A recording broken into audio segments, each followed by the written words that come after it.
Hello, children. Today we are going to learn a poem Stopping by Woods on a Snowy Evening by Robert Frost. Here, the poet asks us two questions to us. First one,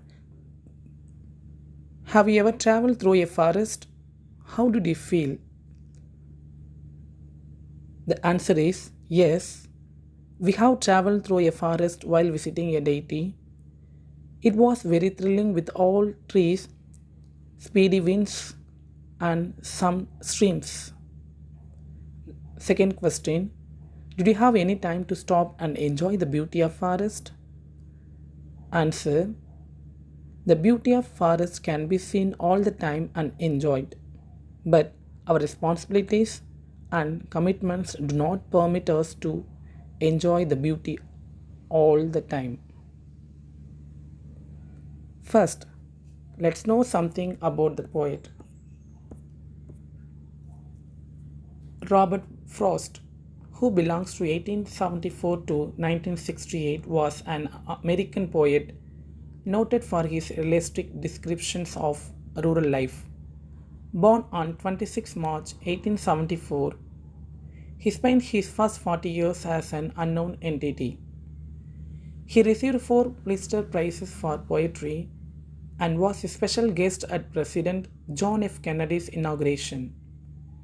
Frost became a poetic force and the unofficial poet laureate of the United States.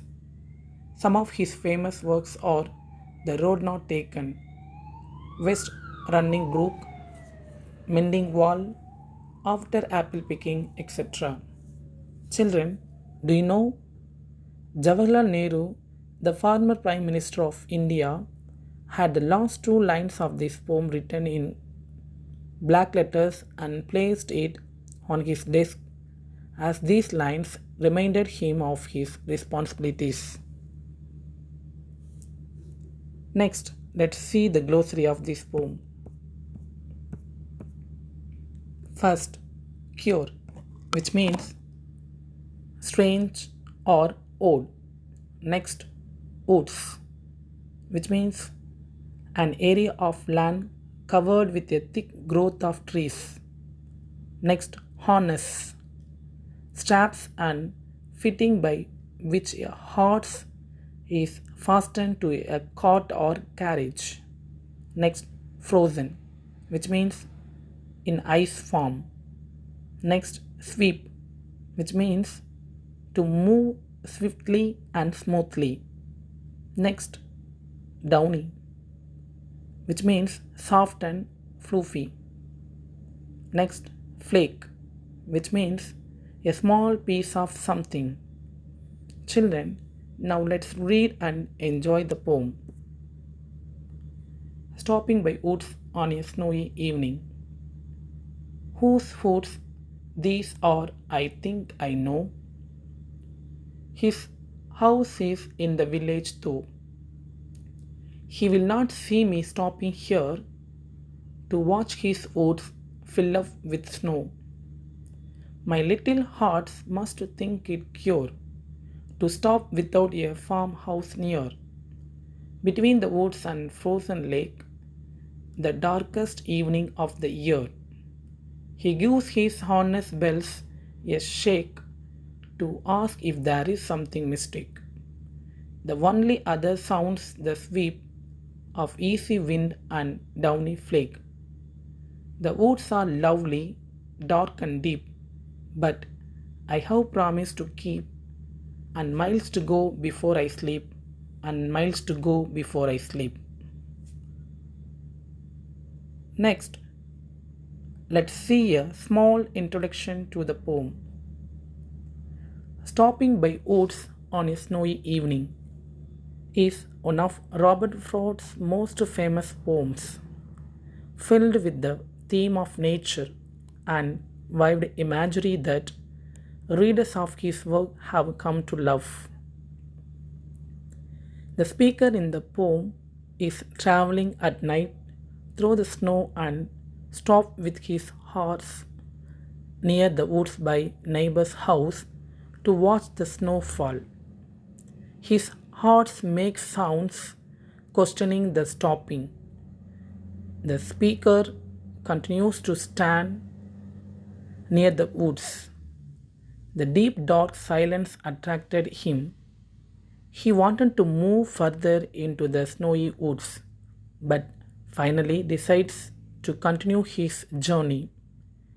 The famous last four lines of the poem reveal his intention. But I have promised to keep, and miles to go before I sleep, and miles to go before I sleep. He had a mind to adventure into the woods to seek the darkness and depth of the woods.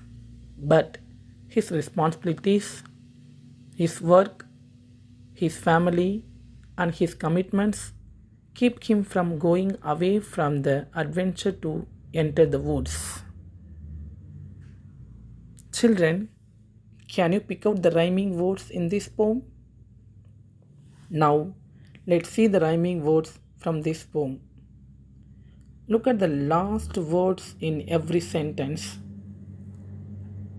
No, though, here, snow, cure, near, lake, ear, shake, mistake, sweep, flake, deep, keep, sleep, sleep.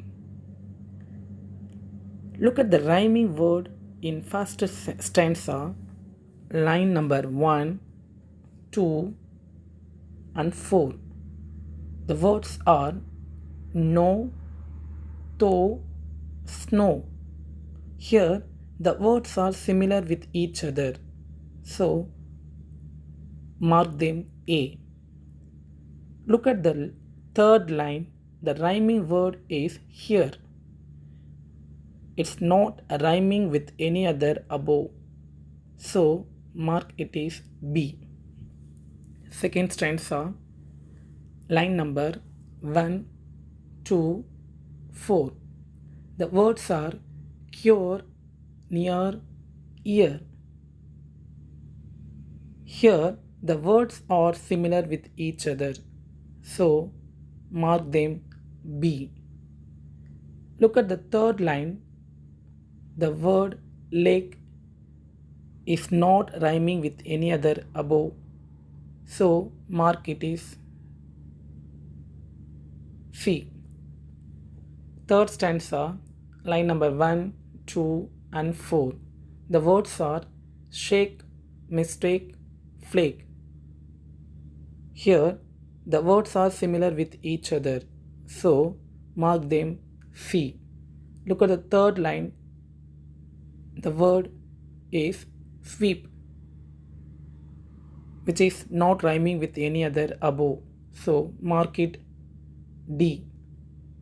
Look at the last stanza, or all the words deep, keep, sleep, sleep. Here the words are similar with each other, so mark it all D.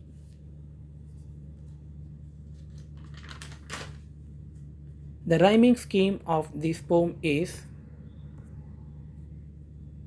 A, B, B,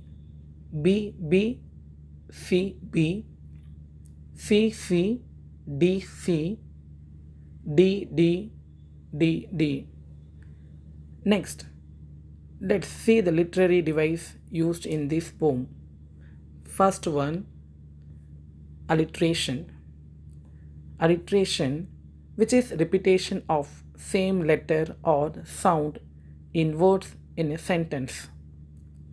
To form alliteration, we need two or more words that have same starting consonant sound. Look at the line number 1, 2, 3, 4, 9, 11, and 13. For example, look at the line number 1. The words whose, woods. Here the letter W is repeated, so it is alliteration. Next figure of speech is personification. In personification, Human qualities are given to animals, objects, or abstract idea. Example, look at the line number 5 and 6 and 9, 10. They are personification. Next, repetition. Repetition is a figure of speech in which repetition of same word happens, not the starting alphabets. Same word get repeated to emphasis or the to highlights. Example, look at the line number 15 and 16. And miles to go before I sleep, and miles to go before I sleep. In this sentence, the words are repeated in the second sentence itself. Next figure of speech is imagery. The imagery is divided into two types. First one, visual imagery, and second one, auditory imagery. Visual imagery, for example, line number 4 and 13. To watch his woods fill up with snow. The woods are lovely, dark and deep. Next, auditory imagery. Example, line number 11 and 12. The only other sounds the sweep of easy wind and downy flake. These are imagery. Next, let's see the summary of this poem. It is a dark winter evening. The speaker has stopped near the woods. He is watching the snow falling in the woods. He wonders about the owner of these woods. There is no one nearby, so he can enjoy that beautiful sense. His slight heart does not understand why the master has stopped there.